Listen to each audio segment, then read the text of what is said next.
Louvado seja nosso Senhor Jesus Cristo, para sempre seja louvado.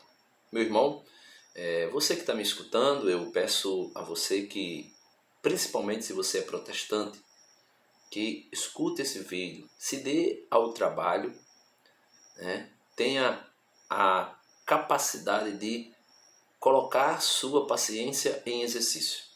Se dê ao trabalho de ouvir essas 4 falácias, e eu vou provar para você que são falácias a respeito do protestantismo. E, claro, as mesmas 4 falácias querendo imputar sobre a Igreja Católica que ela não é a Igreja de Nosso Senhor Jesus Cristo. Isso tudo porque eu gravei um vídeo perguntando aos protestantes, a partir de 1 Timóteo capítulo 3, verso 15, quando São Paulo diz o seguinte: todavia, se eu tardar, quero que saibais como deves portar-te na casa de Deus, que é a igreja de Deus vivo, coluna e sustentáculo da verdade.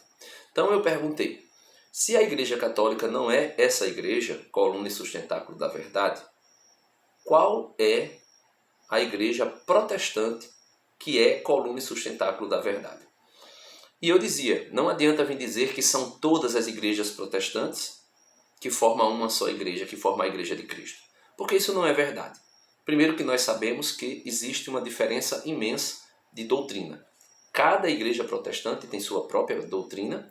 Cada pastor protestante que cria, institui, que funda a sua própria igreja, vai dizer que foi inspirado pelo Espírito Santo e que interpretou as Escrituras segundo o Espírito Santo, e o que ele diz é doutrina, é a vontade de Deus. Só que cada pastor desse que diz interpretar a Bíblia por meio do Espírito Santo leva a uma só conclusão: o Espírito Santo é esquizofrênico. Uma hora ele interpreta para um pastor um determinado versículo com um significado, e para outro pastor aquele mesmo versículo com outro significado. Então, as 5 falácias contra a Igreja Católica, e eu classifico sendo as mesmas contra o protestantismo, quando nós chegamos a refletir sobre elas. A primeira falácia é dizer que a Igreja Católica surgiu no século 2 e 3, por aí, ou no segundo século ou no terceiro século, e que não é a igreja que foi fundada por Jesus. Ok, vamos pensar desta maneira. A Igreja Católica surgiu por volta do século 2 ou 3 e não é a igreja fundada por Jesus. E a pergunta que fica: onde estava a igreja fundada por Jesus no período em que essa igreja supostamente impostora, a Igreja Católica, como dizem os protestantes, estava? Aonde estava a verdadeira igreja? Porque dizer que a Igreja Católica não era a Igreja de Cristo, a pergunta é: onde estava a verdadeira igreja? Alguns vão dizer e podem dizer: não, a igreja era os mártires que a Igreja Romana perseguia. Só que nós sabemos que os mártires dos primeiros séculos, os primeiros mártires, ou os chamados protomártires, que foram perseguidos pelo Império Romano, eles faziam parte da Igreja Católica, e esse Império Romano não era a igreja, nunca foi a igreja. Nós sabemos muito bem disso, nunca foi. Então a pergunta é: se a igreja primitiva não era a Igreja Católica, onde estava essa igreja? Por quê? Porque a segunda argumentação contrária à Igreja Católica, e que é um tiro no pé dos protestantes, é a seguinte: a Igreja Católica se corrompeu em Constantino, se paganizou. Outra falácia é: a Igreja Católica é a igreja fundada por Cristo. Já escutei vários pastores, vários protestantes dizerem isso. Porém, ela se corrompeu em Constantino. Ela se paganizou em Constantino. Então, a primeira falácia é desmentida pela segunda falácia.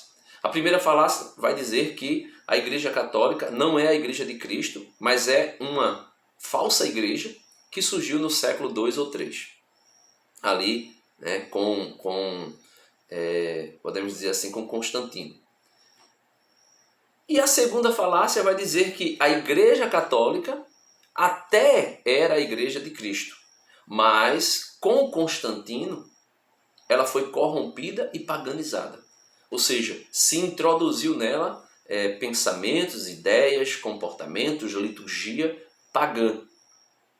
Ok, então, se você diz que a Igreja Católica, que é a Igreja de Cristo, que foi em Constantino paganizada ou corrompida, logo você, com essa falácia, com esse sofisma, você está negando a Cristo.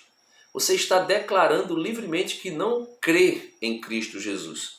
Por quê? Porque Jesus deu algumas, vamos dizer assim, que exortações de que a igreja jamais seria corrompida ou sucumbiria diante das tentações, das perseguições, do que quer que seja.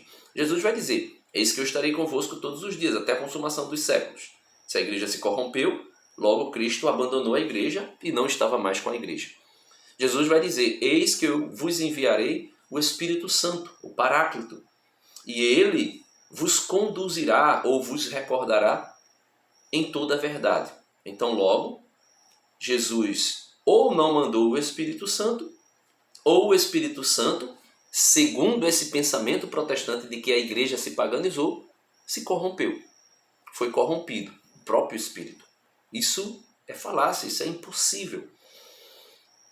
Outra palavra de Jesus que nos garante, né, a infalibilidade da igreja, que garante que a igreja é imaculada no seu fundador, é que Jesus diz: eis que as portas do inferno tentarão contra a igreja, mas não prevalecerão.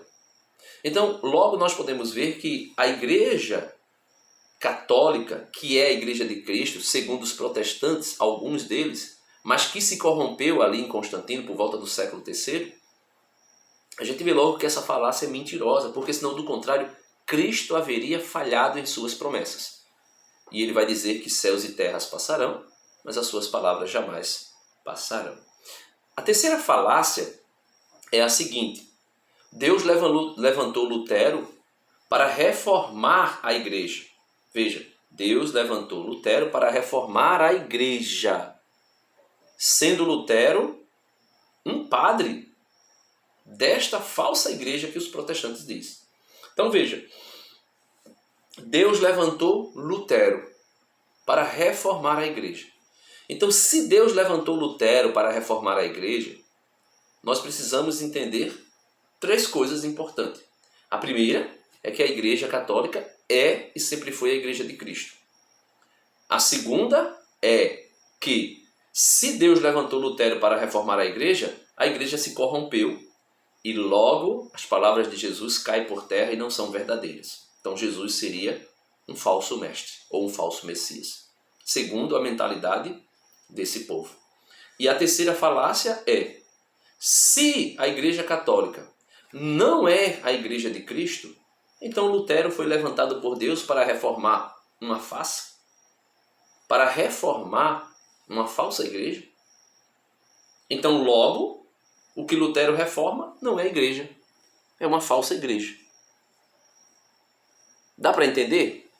Então, se a Igreja Católica não é a Igreja de Cristo, nunca foi a Igreja de Cristo, mas Cristo levanta Lutero para reformar essa igreja, logo Cristo está levantando Lutero para reformar algo que é falso. E se Lutero reforma essa falsa igreja e todo o protestantismo nasce a partir daí de Lutero, podemos dizer, claro que tiveram outros, né, que precederam Lutero, né? Mas se o protestantismo nasce daí dessa tal reforma, logo o protestantismo, vamos dizer assim, que na conclusão é uma farsa. Lutero seria uma farsa, porque Lutero era um padre de uma igreja falsa, ou Lutero era um padre de uma igreja corrompida, e se era corrompida, era falsa, porque as palavras de Cristo diziam que a igreja jamais se corromperia. Então, logo, o protestantismo é também falso. Não tem fundamentação.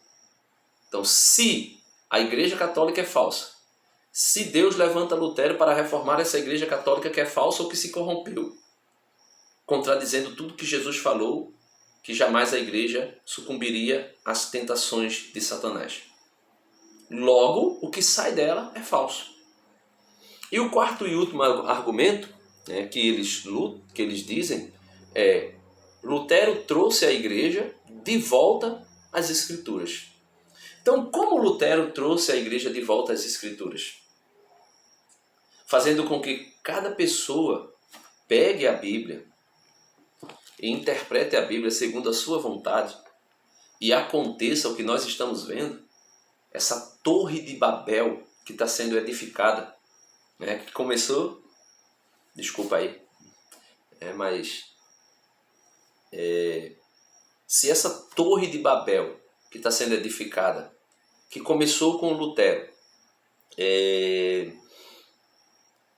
é a igreja, então nós podemos pensar, que igreja é essa? Que um pastor pensa uma coisa, outro pastor pensa outra coisa, segundo sola Escritura, segundo o livre exame das Escrituras.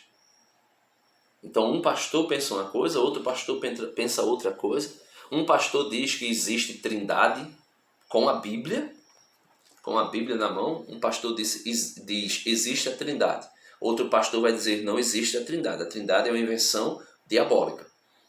Na mesma Bíblia, um pastor diz assim, olha, eu não canso de repetir essas questões. O pastor diz, não pode batizar criança. Criança não tem fé. Outro pastor vai dizer, não, nós podemos batizar criança, né, pelo um batismo de aliança, a partir da fé dos pais. Outro pastor pega essa mesma Bíblia, interpreta a Bíblia dizendo, olha, não, o cristão tem que guardar o sábado como os judeus guardaram, ou seja, as igrejas judaizantes. Mas um outro pastor pega a mesma Bíblia e vai dizer, não, nós não temos que guardar o sábado. Nós, segundo uma tradição histórica e segundo alguns versículos bíblicos, o dia de guarda para nós cristãos é o domingo, o dia em que Cristo ressuscitara. Outro pastor vai pegar essa mesma Bíblia e vai dizer assim, olha, existe o milênio. Outro pastor vai dizer, olha, não existe o milênio. Né? Um vai dizer assim, olha, existe a grande tribulação e a igreja passará pela grande tribulação, lendo as Escrituras. Outro pastor vai dizer, não, a igreja não passará pela grande tribulação. Cristo arrebatará a igreja antes da grande tribulação. Falando em arrebatamento, um pastor vai dizer, olha, existe o arrebatamento secreto. Outro pastor, né, dali os reformados, por exemplo, ali os calvinistas, ali, eles vão dizer, olha, não existe arrebatamento. Nenhum texto bíblico fundamenta o arrebatamento secreto. Então, outro pega as Escrituras para dizer que o batismo não, como é que eu posso dizer? Pega as Escrituras para dizer, olha, a alma morre.